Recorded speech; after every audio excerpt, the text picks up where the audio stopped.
Salut, c'est Mathieu. Bienvenue sur Mathieu te raconte. Aujourd'hui, c'est un peu spécial. Je réponds aux questions qui m'ont été envoyées par Manolo, un élève de 5e année qui voulait avoir quelques exclusivités pour son exposé oral où il va parler de la série Maxime Superpuissante, entre autres. Donc, je lui ai répondu par le biais d'une vidéo. Je vous refais un petit montage pour vous présenter mes réponses. Donc, des réponses sur l'écriture et sur Maxime Superpuissante en général. Voilà, bonne écoute. Manolo, moi, ce que j'aime écrire, c'est du thriller, de l'aventure, du roman où il y a de l'action et où ça brasse. Donc, je dirais que mon style d'écriture, c'est un style nerveux, c'est un style rempli d'action et d'émotions fortes. J'aime pas beaucoup écrire des scènes lentes où il se passe pas grand-chose. J'aime que chaque instant du roman apporte quelque chose à l'intrigue que je te raconte. Là, ce qui t'intrigue, c'est Maxime Superpuissante l'étincelle.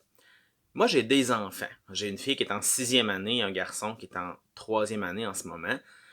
Et quand ma fille était petite, je lisais beaucoup avec elle, toutes sortes d'histoires. Et un jour, elle m'a dit, elle avait peut-être 4 ans ou 5 ans dans ce bout-là. Elle m'a dit, papa, pourquoi tous les livres qu'on lit, que c'est une fille qui est dessinée sur la couverture, ben c'est toujours une fille qui a besoin des garçons pour faire des choses pour elle? Pourquoi est-ce que c'est jamais la fille qui est le héros? Pourquoi c'est toujours des garçons qui doivent faire les aventures? Ça me fait réfléchir au fait que c'est vrai que d'avoir un super-héros féminin, ça peut être intéressant.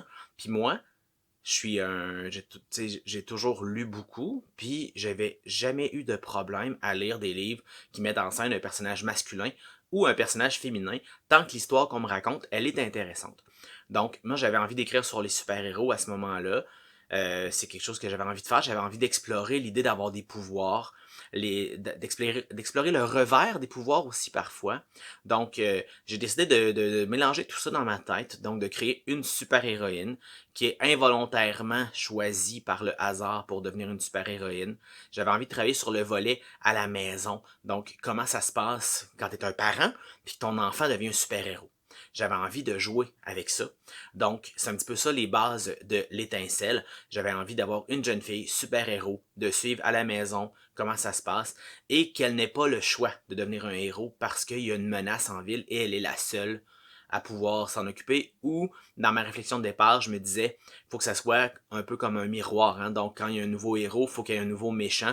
Il faut qu'il y ait un lien entre les deux. Donc, c'est un petit peu ce qui se dessine dans l'étincelle. Je sais pas si tu as lu Le Frisson et Mission Sauvetage, qui sont les volumes 2 et 3 de Maxime Superpuissante. Mais dans les deux autres volumes, on découvre beaucoup de choses sur l'univers des superpuissants, sur d'autres héros et sur d'autres vilains, des scélérats, qui habitent à Royal City. Et il y aura un tome 4. Mais je pense que c'est ce que tu voulais savoir, hein? Mais le volume 4 est prévu en ce moment au mois d'août 2022. Là, tu vas me dire, ouais, mais c'est donc bien loin.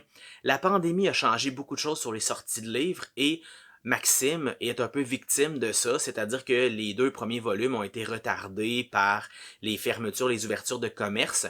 Donc, on veut laisser un peu de temps à Maxime de conquérir d'autres lecteurs parce que je pense sincèrement que c'est une série qui devrait être plus lue, qui devrait être plus connue. Je pense que les enfants de 9 à 12 ans peuvent vraiment y trouver beaucoup d'éléments qui leur plaisent. Donc, c'est pour ça qu'on va avoir un délai avant la sortie du 4e volume. Là, tu me poses vraiment une colle.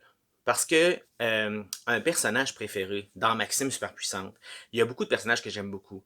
Maxime, c'est une représentation figurée de ma fille, qui est une sportive, qui aime pas l'injustice, un peu comme Maxime. Donc, c'est sûr que j'ai beaucoup d'affection pour ce personnage-là.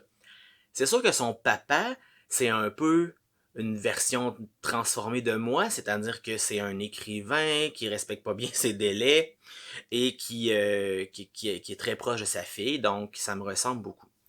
Par contre, si j'avais à choisir un personnage dans la saga de Maxime, je pense que celui que son pouvoir, c'est mon pouvoir préféré. Ça serait un personnage qui s'appelle Tachyon, qu'on rencontre dans le volume 3, qui a la possibilité de changer son âge à volonté. Mais il ne peut pas aller plus vieux que l'âge à laquelle il va mourir. Donc, il sait déjà à quel âge il va mourir. Mais d'ici là, il peut à volonté être un enfant, un bébé, une personne âgée, un adulte. Donc, voyager dans toutes les époques de sa vie. Et ça, c'est un pouvoir que je trouvais vraiment intéressant quand je l'ai créé. j'aurais envie de l'exploiter, ce personnage-là, ce pouvoir-là, dans un roman à part où on suit vraiment quelqu'un qui a cette capacité-là et qu'on puisse voir tout ce que ça implique comme difficulté, mais aussi comme possibilité, en fait.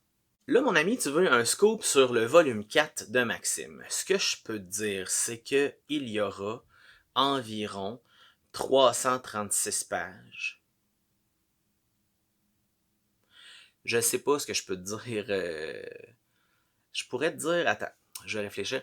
En fait, on devrait avoir une résolution de toutes les intrigues qu'on a rencontrées dans les 3 premiers volumes, c'est-à-dire apprendre concrètement qui est Mégalomane et qu'est-ce qu'il veut exactement. Pourquoi est-ce qu'il a cette démarche-là envers Maxime et les autres superpuissants? On va apprendre concrètement pourquoi son père était pas très d'accord avec Maxime et ses super pouvoirs au départ. On va en apprendre plus sur la relation entre le père de Maxime et la mère de Maxime. Donc, c'est un volume qui va boucler les intrigues qui ont été établies dans les 3 premiers volumes. Donc, au niveau des scoops, ce que je peux te dire, c'est que son meilleur ami, Amel, va revenir. C'est sûr, là, depuis le tome 2 qu'elle le cherche. Fait que j'ai pas le choix. Comme prochaine lecture, Manolo, je te recommanderais d'essayer peut-être la collection Sphinx.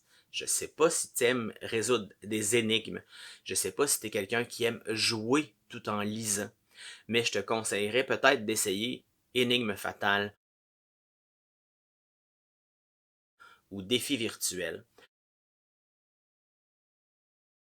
Donc, en 5e année, on peut s'attaquer à ce genre de romans-là, qui sont un petit peu plus complexes que la série des Maximes. C'est des romans où, à la fin de chaque chapitre, il y a une énigme à résoudre pour trouver un mot-clé qui est dans le titre du prochain chapitre, parce que les romans sont dans le désordre. Ce qui veut dire que tu n'as pas le choix de faire aller tes méninges pendant ta lecture pour trouver l'ordre de lecture. Heureusement, rassure-toi, à la fin des volumes, si jamais tu es mélangé, là, tu peux aller voir, il y a une espèce de carte qui te permet de savoir comment sont liés les chapitres, donc de faire ton ordre des chapitres. Si jamais tu veux les essayer, ces romans-là, ben, ils sont disponibles un peu partout. Sinon, ben, je te recommanderais, et tu peux faire le message à tes amis, d'aller sur mon site, mathieuauteur.com, et je vous souhaite à tous bonne lecture.